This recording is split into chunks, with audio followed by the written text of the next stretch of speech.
Hey friends, this is Andrea with Sucs for You in Houston, Texas, and this video is going to be about beefsteak begonias and transferring water-rooted cuttings to soil. If you followed me for a while, you'll know that this beefsteak begonia is from my friend Kathy in North Carolina.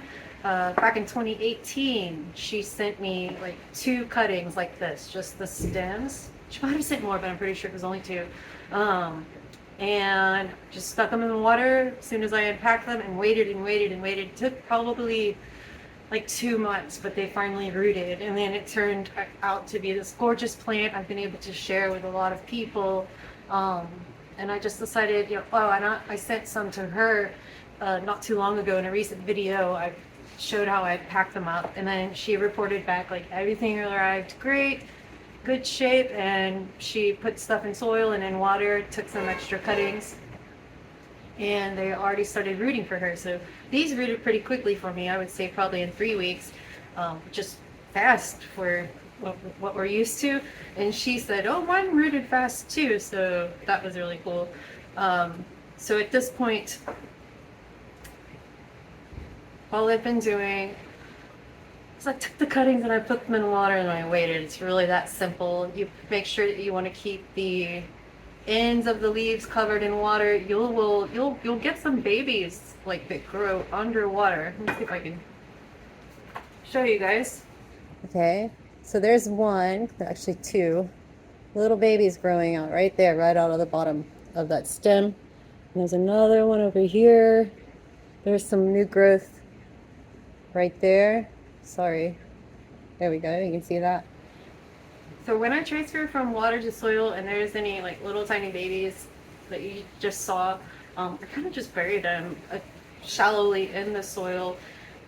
What happens is they'll find their way out. I always say like they'll find their way out. If you bury like a pop or from a Haworthia or an aloe, so you repot it and you see some new growth under the soil or just barely at the top, just cover it. It'll come back up. That's what plants do usually.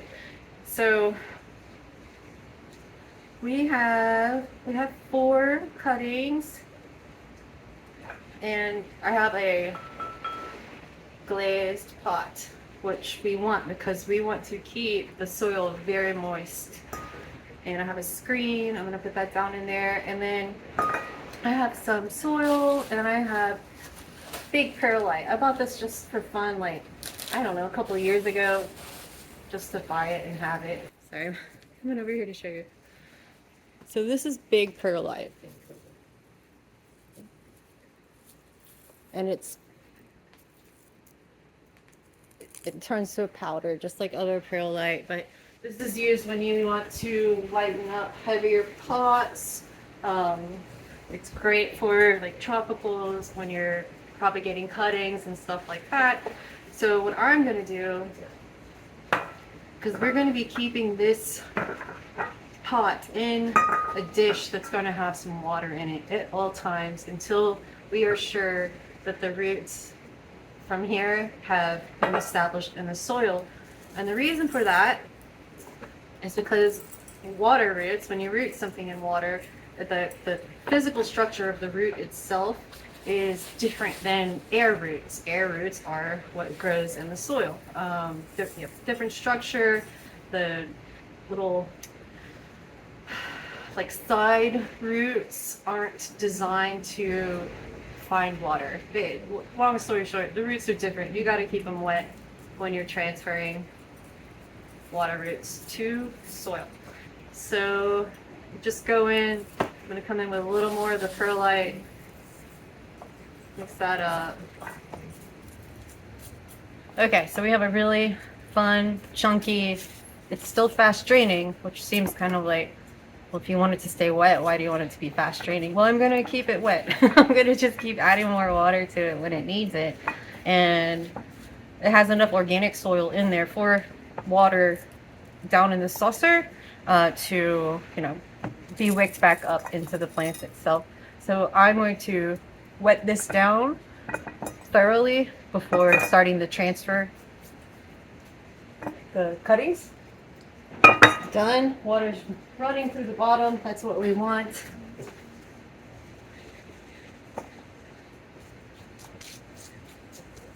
probably need to moisten it a little bit more once I get them in there. And I might even need to use some like heavier top dressing to actually hold the cuttings in place.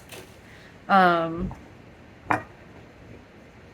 I mean, the cool thing about this plant, again, I've made a few videos on it before on different methods of propagation where you can just take a leaf and cut it and put it into like a Tupperware with soil, close the lid, and it'll grow plants. So I like it, these cute little babies right here. I'm gonna try and kind of keep them on the surface. Actually, I think it might have detached. Well, we'll see what happens with that. This one detached from the main plant. But I'm gonna make a little space for the roots, burying that new growth down in there. And I'll put this little baby in there last. It has little roots on it too. It's cute. It's got a lot of personality already. So that's one. There's another one going in. Over here.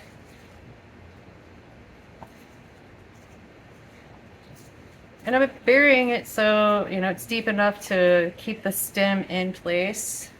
There's another little one right here. It's got little tiny babies coming out. And these babies have been underwater for a month, like since they started to form. That's just how they lived. It's pretty interesting the way that happens. But, and I'm just gonna make a hole right there. Try and get these roots in there. All the way down in. Okay, cool. So that's it.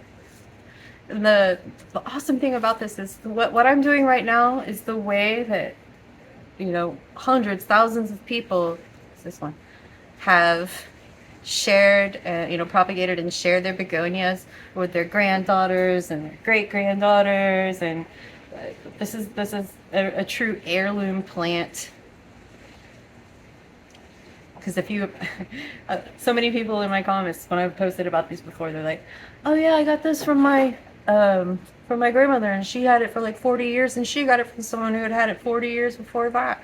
And when they're talking about like they got it, they got cuttings from them. So that's how you do this.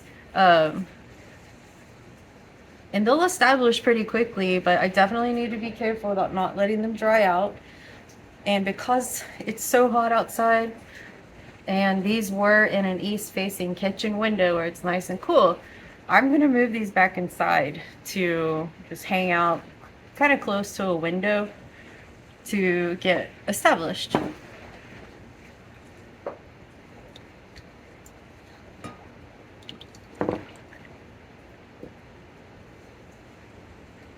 gonna put that back in there. Okay. So you guys saw what just happened. I went and watered the plant and the little cuttings came out. That's okay, but that means what I am going to do to prevent that from happening again, just come over with some of my drainage materials, turfus, expanded shale. So just put like a small layer on top. Yes, I just covered up the babies, but that's just going to have to, it's going to have to be like that. Maybe I can find the little one, little pink one.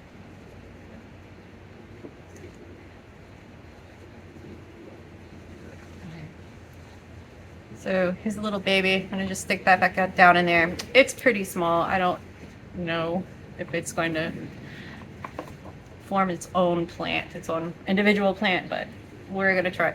So moving this back inside, starting 4 new plants. Eventually those can be turned into even more plants.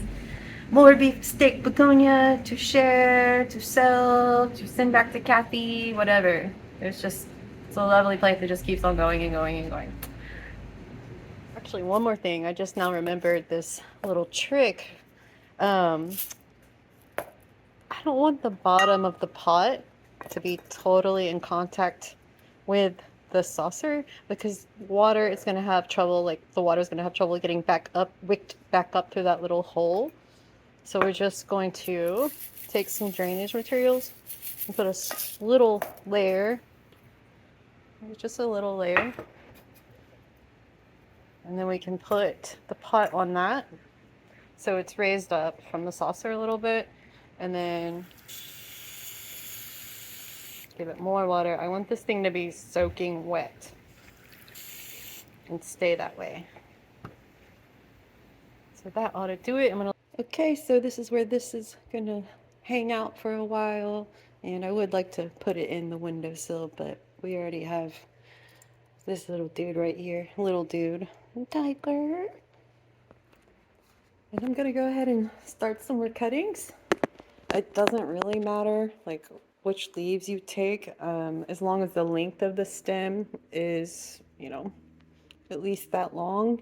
You're going to want it to be able to keep the leaf on and touch some water. If you want, you can go in and see if there's any leaves that maybe have little holes in them, and or just prune, you know, prune some stems out. I mean, it really doesn't matter which leaves you get, as long as they look like healthy and like they can support some new roots coming out. So I'll go ahead and I'm going to take this one out. Sorry it's kind of hard to see, a little bit tangled in here. So I'm just going to cut that. And then we have this long leaf here. I'm going to trim the stem down so it doesn't flop out of the glass with water. Put that in there.